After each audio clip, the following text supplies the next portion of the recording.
Au sommaire de cette édition, fin des délestages récurrents à Ziguinchor et environ, l'assurance a été faite samedi par le délégué régional de la Sénélec, zone sud. Dans la foulée, il a annoncé l'installation d'une centrale à Ziguinchor, à Sédhiou, pour augmenter ses capacités de distribution dans cette région souvent confrontée à des défaillances techniques. Vous entendrez ce délégué régional de la Sénélec. La commune d'Oulampan dispose maintenant d'un cadre local de gestion durable des ressources naturelles. Une convention a été adoptée à l'unanimité par le conseil municipal en présence du sous-préfet de Sindian, assure le compte-rendu dans ce journal de Oumar Momodou Diallo. La Fédération nationale des associations de maîtres coraniques dénonce avec force la manière dont les enfants talibés sont traqués et interpellés à travers les rues de Dakar. Nous en parlons dans cette édition. En sport, le Casa s'est qualifié hier samedi en finale de la Coupe du Sénégal. L'équipe Fagnon du Sud a disposé de Yego de 2-0. Nous en parlerons dans la page sportive. Nima Sané est à la technique. Bienvenue. Ibrahim Gassama. Vous aurez la parole comme tous les dimanches sur la 100.8. Exprimez-vous sur les faits saillants de l'actualité ou faites-nous part des sujets qui vous préoccupent et dont vous souhaitez parler. C'est après cette édition à 13h et le téléphone est le 77 584 29 29. Nous parlons des délestages à Ziguinchor. Selon le délégué régional de la zone sud Sénélec, en face à la presse hier, cette situation est maintenant derrière nous. Des équipes de dépannage de la société d'électricité venant de Dakar ont travaillé depuis jeudi pour résoudre les défaillances techniques à l'origine de ces désagréments dans l'approvisionnement en électricité de Ziguinchor et environ. Des incidents sur le poste de dispatching situé à Santhiaba ont été à l'origine de ces perturbations notées ces derniers jours sur les réseaux de la Sénélec, selon Momodou Diemé, qui a dans la foulée annoncé l'installation d'une centrale composée de plusieurs groupes électriques à Sédhiou pour augmenter les capacités de distribution dans cette région souvent confrontée à des défaillances de réseau. Nous l'écoutons au micro d'Amadi Khalilou Diemé. Cette semaine-ci, on a eu une situation très compliquée dans la région de la délégation sud, particulièrement la région de Ziguinchor et la région de Sédhiou, eu égard aux coupures multiples de courant d'électricité dans la zone. Aujourd'hui, on a appelé un peu à ça pour échanger avec les presses, leur donner la bonne information et leur permettre d'abord de présenter nos excuses à la population et aux clients, parce que c'est de cela qu'il s'agit. Les désagréments causés, c'était vraiment involontaire à nous. Et en fait, la première pluie qui nous a amené dans ces difficultés-là, bien qu'on ait déjà pris des dispositions en amont pour pouvoir faire des entretiens, faire une préparation hivernale sur tout le réseau, parce que le DG lui-même a insisté pour que chaque délégation lui envoie son programme d'entretien pré-hivernal. Et cela a été fait. On a en fait fait les élagages nécessaires, on a entretenu nos appareils pour que vraiment l'hivernage soit un hivernage tranquille. Mais malheureusement, les vents ont décidé autrement et on a eu des difficultés. Cela hier seulement, hier dans la matinée, qu'on a pu trouver solution à nos difficultés, et je pense que ce sera un vieux souvenir. C'est non plus, mais parce que des dispositions sont prises autant au plan du personnel pour les permanences, les astreintes, autant effectivement à l'endroit des réseaux de Sénélec pour sécuriser. Sédhiou aujourd'hui va avoir une alimentation indépendante de celle de Ziguinchor, parce que c'est un grand problème pour nous. Aujourd'hui, on a commandé des groupes pour les prédisposer à Sédhiou, pour permettre à ce que cette ville et ses environs aient une autonomie de consommation à leur niveau. Et cela, je pense que ça milite un peu à la sécurisation de Ziguinchor et de Sédhiou en même temps. Je pense que fondamentalement, il y a beaucoup de chantiers ouverts qui vont permettre à ce que l'électricité soit fournie en quantité et en qualité dans les deux régions sud. Momodou Diemé, le délégué régional de la Sénélec, zone sud, qui revenait sur les délestages constatés ces derniers jours à Ziguinchor et qui ont causé beaucoup de désagréments aux usagers. La radio Zig FM n'a pas échappé à cette situation avec certains de nos appareils qui ont été mis hors service. Vous avez dû constater le silence radio ces derniers jours. Nous en profitons pour vous présenter toutes nos excuses. L'inspection de l'enseignement et de la formation de Goudomp a fêté l'excellence au niveau élémentaire. Au total, 100 élèves ont été primés dans le département. La cérémonie de remise des prix s'est déroulée samedi en présence des enseignants et des parents d'élèves. Correspondance Younous Barou. Ils sont au total 100 élèves des niveaux du CI et du CP issus des écoles élémentaires du département de Goudomp a été récompensé suite aux Olympiades en lecture et en mathématiques. L'IEF de Goudomp entend par cette journée de l'excellence assurer et encourager un enseignement-apprentissage de base à ses jeunes apprenants. Moussa Diatta et l'IEF de Goudomp. C'est un prétexte pour montrer aux enfants que si je travaille bien, au bout de l'effort, il y a une récompense. C'est ça. Et quand ils retourneront chez eux, déjà habillés, en cachant, ils arrivent donc tout nouveau à la maison, tout nouveau dans le village. C'est donc ce caractère nouveau-là qu'on aurait souhaité qu'il perpétue auprès des autres pour que ça soit une leçon pour les autres. Pour que l'année prochaine, ceux qui sont restés soient présents à la prochaine cérémonie. Le patron de l'éducation de Goudomp a saisi cette occasion pour inviter les parents à prendre le relais pendant les vacances pour permettre aux lauréats de maintenir le cap de l'excellence. Ce qui serait dommage, c'est de se faire voir cette année et l'année suivante se faire oublier. Vraiment, de maintenir le cap, même pendant les vacances, chercher à reprendre encore la lecture, à reprendre encore les mathématiques. Si l'État a ciblé ces deux disciplines, c'est là le maillon faible dans le cadre des résultats au niveau des évaluations finales. A signaler qu'un important lot de matériel didactique composé de sacs, de cahiers, de stylos à billes et d'enveloppes financières a été remis aux récipiendaires qui n'ont pas manqué de montrer toute leur joie devant leurs parents et leurs instituteurs. Zik FM Goudomp, Younous Baro. Il est 12h38 à Kabounkout, même heure à Oulampan. La commune dispose maintenant d'une convention locale pour la gestion durable des ressources naturelles. Grâce au projet de renforcement des opportunités communautaires pour la paix et l'égalité en Casamance, le conseil municipal a adopté à l'unanimité cette convention locale en présence du sous-préfet de Signan, suivant la correspondance de Mamadou Mardiallo.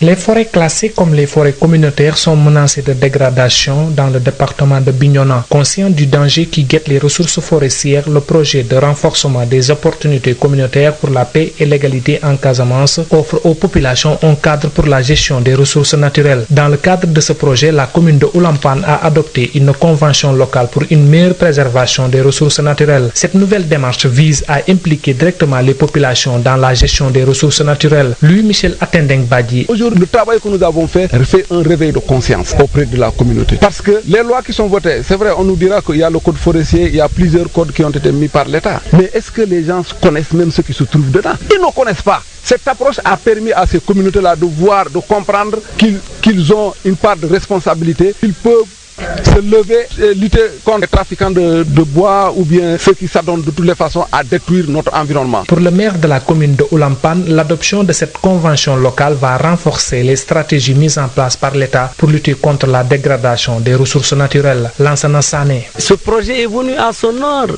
dans la mesure où ici l'économie de notre commune se repose sur l'agriculture. Aujourd'hui, les pluies que nous attendons dépendent en tout cas des arbres. Si nous détruisons nos arbres, on suppose que nous n'aurons pas de pluie. Raison pour laquelle nous avons adopté cette convention et désormais à Oulampan il y aura 0 feu de brousse. La convention locale a été adoptée à l'unanimité par les conseils municipaux de la commune de Oulampan. Pour mieux accompagner le processus, le maire de la commune de Oulampan annonce une campagne de reboisement de plus de 12 000 rougniers. Bignona, Oumar Mamadou Diallo, Zik FM. Zik FM. Votre satisfaction fera notre fierté. Si vous nous rejoignez à l'instant, vous êtes dans le journal sur Zik FM, la 100.8. Le président de la République, comme Macky Sall a annoncé et ordonné le retrait d'urgence des enfants de la rue sous peine de sanctions contre les parents.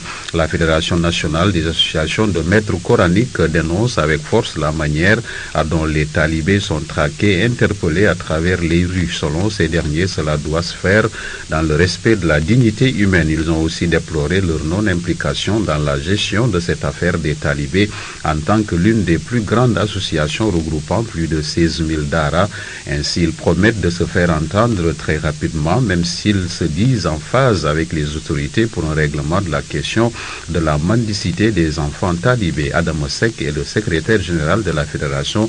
Il est au micro de Alassane Baldé. Ce que nous déplorons, fédération en tant que structure nationale qui regroupe plus de 16 800 et quelques daara du Sénégal à travers les 45 départements, nécessaire vraiment que la direction de la protection de l'enfance devrait vraiment saisir de manière officielle la Fédération nationale des associations d'écoles coraniques du Sénégal, qu'ils connaissent bien et qui gèrent la quasi-totalité des daara du Sénégal. Nous avons vu aussi également et déplorons la manière dont on a exécuté cette opération vraiment de ramassage des enfants. Vraiment tout le monde, tout être humain qui a de bon sens, vraiment se manifester contre ces actes. En tout cas, nous en tant que fédération, nous avons pris acte de cette décision. Secondo, nous leur lançons un appel de convoquer la fédération, surtout le directoire national.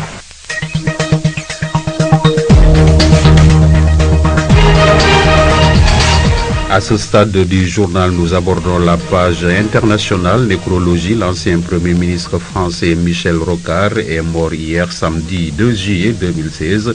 La disparition à 85 ans de l'une des grandes figures du socialisme français a soulevé une véritable émotion dans le pays. Et puis Irak, au moins 75 morts dans un attentat à Bagdad ce dimanche. L'attentat revendiqué par l'État islamique a également fait 130 blessés. L'attaque a frappé une rue commerçante bondée au quartier de Karada où de nombreux habitants vont faire leurs courses avant la fête marquant la fin du mois de Ramadan. Guinée-Bissau, le gouvernement a confirmé vendredi 1er juillet la présence du virus Zika dans le pays. 3 personnes ont été contaminées sur l'île de Boubak dans l'archipel de Bizagoche. Le pays devient le deuxième en Afrique de l'Ouest à être touché par ce virus après le Cap-Vert où on a enregistré plus de 7500 cas. On note que le virus Zika est transmis par piqûre de moustiques infestés. Dans 7 cas sur 10, les personnes infectées ne présentent aucun symptôme. Il est surtout dangereux pour les femmes enceintes car ce virus provoquerait une malformation du fœtus. Nous parlons sport.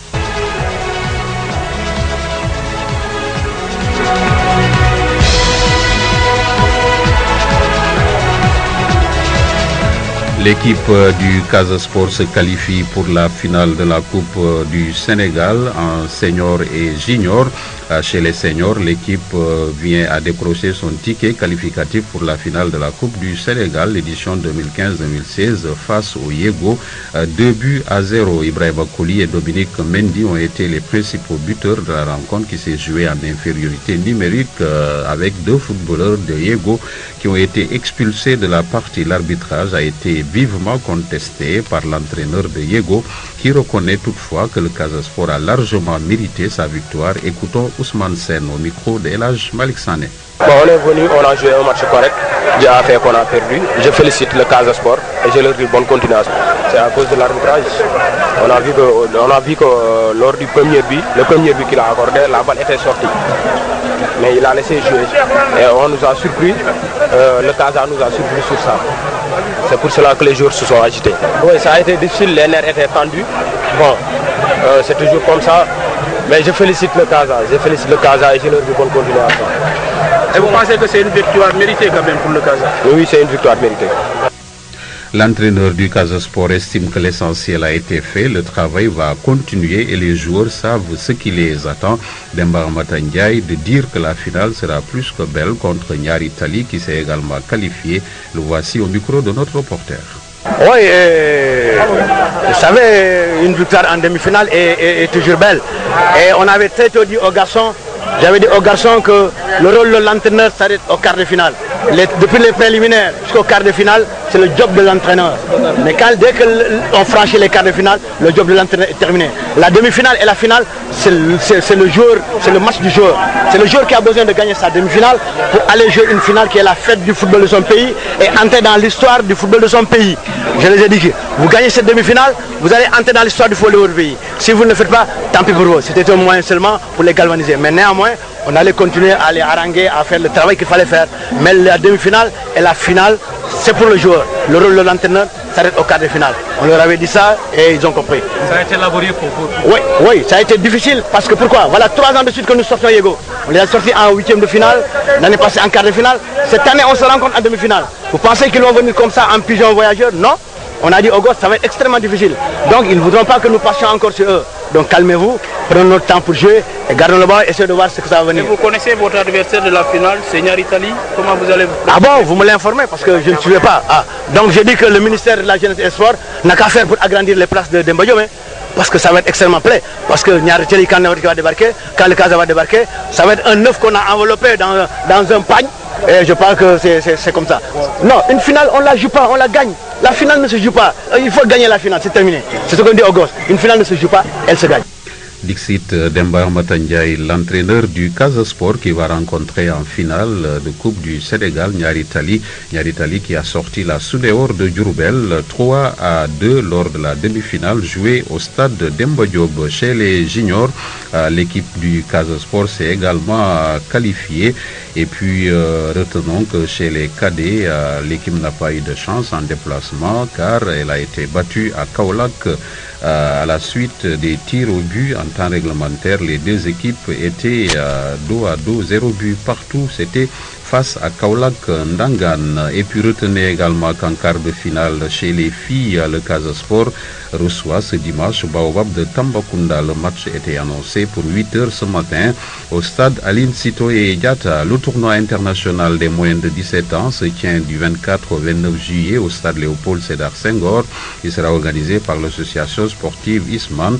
5 équipes ont déjà manifesté leur intérêt pour ce tournoi. Il s'agit du Mali, de la Côte d'Ivoire, le Cameroun, le Maroc, la Mauritanie et le Sénégal. Zahra Aïdara nous appelle de Dakar. La Fédération sénégalaise de football a donné l'autorisation à l'association sportive Isman d'organiser le tournoi international cadet des 4 nations à Dakar. Et 8 pays ont déjà été contactés. Vincent Chindar, agent de match. Nous, on a sollicité 8 pays, mais il y a 5 qui ont montré leur intérêt pour participer, c'est-à-dire le Mali, la Côte d'Ivoire, le Cameroun, le Maroc, la Mauritanie et le Sénégal. Cette compétition permettra aux équipes de préparer le tournoi cadet l'année prochaine, d'être compétitifs et de se hisser au sommet dans les compétitions internationales. Aider le Sénégal de mieux se préparer pour la CAN qui va se jouer l'année prochaine. Donc on ne peut pas solliciter des équipes qui ne sont pas au niveau. Les organisateurs pensent occuper 80% du stade Léopold Sédar Senghor. Nous, pour le stade Léopold Sédar Senghor, nous, on va occuper au moins 80% du stade. C'est-à-dire, nous ferons plus mieux que la CAF qui a organisé le CAN U23 l'année passée. Le tournoi se déroulera du 24 au 29 juillet prochain. Il s'agira de faire des éliminatoires directs et le budget de l'événement s'élève à 200 millions de nos francs. Yoff, Zahra Aïdara, Zik FM. Merci Zahra Aïdara. Euro 2016, l'Allemagne a éliminé difficilement l'Italie à la série des tirs au but 6-5. Temps réglementaire, 1 but partout. L'Allemagne fera face en demi-finale au vainqueur du match du jour France-Islande. C'est prévu ce dimanche à 19h à Saint-Denis. Un match qui retient l'attention de tous les Français et de leurs supporters. Nous leur souhaitons une très bonne chance. Voilà, mesdames, messieurs, qui met fin à ce journal en attendant de vous retrouver à 13h pour vous donner la parole. Un rappel des titres. Ibrahima Gassama. Fin des délestages à Ziguinchor et environ. L'annonce a été faite devant la presse par le délégué régional zone sud de Sénélec. Il s'agit de M. Yemé qui a également annoncé l'installation d'une centrale à Sédhiou pour augmenter les capacités de distribution dans cette zone souvent confrontée à des défaillances techniques. Vous l'avez suivi, la commune de Lampan dispose maintenant d'un code local de gestion durable à des ressources naturelles. Une convention a été adoptée à l'unanimité par le conseil municipal en présence du sous-préfet de Sindian. Et puis la guerre contre les enfants de la rue ou dans la rue se poursuit. La Fédération nationale des associations de maîtres coraniques dénonce la force et la manière dont les talibés sont traqués et interpellés à travers les rues de Dakar. Casa Sport se qualifie pour la finale de la Coupe du Sénégal en junior et senior. Les seniors ont obtenu la qualification hier face à Yego 2-0. Merci à Nîmes Massané qui a assuré la technique de ce journal. Je vous retrouve tout de suite à 13h pour vous donner la parole dans Exprimez-vous. Vous pourrez vous exprimer sur les faits saillants de l'actualité ou faits et sujets qui ont retenu votre attention. Le téléphone est le 77 584 29 29. À tout de suite dans un instant. Zik FM, Zik FM, Zik FM, Zik FM, Zik FM, Zik FM, Zik FM. La 100.8, Zik FM, la 100.8.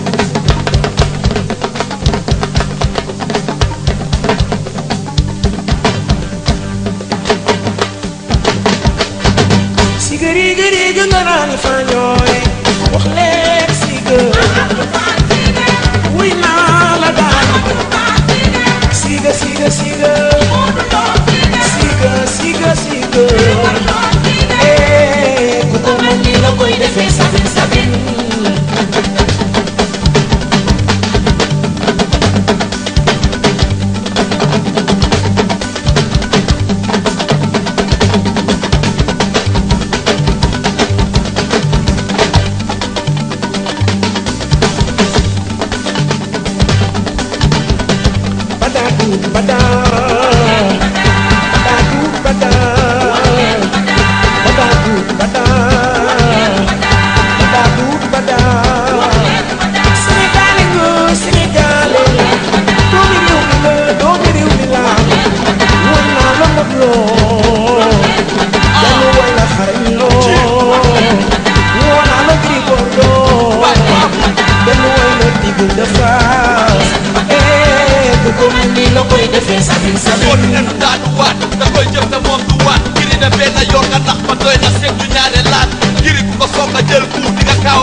publicité sur Zig FM, la 100.8.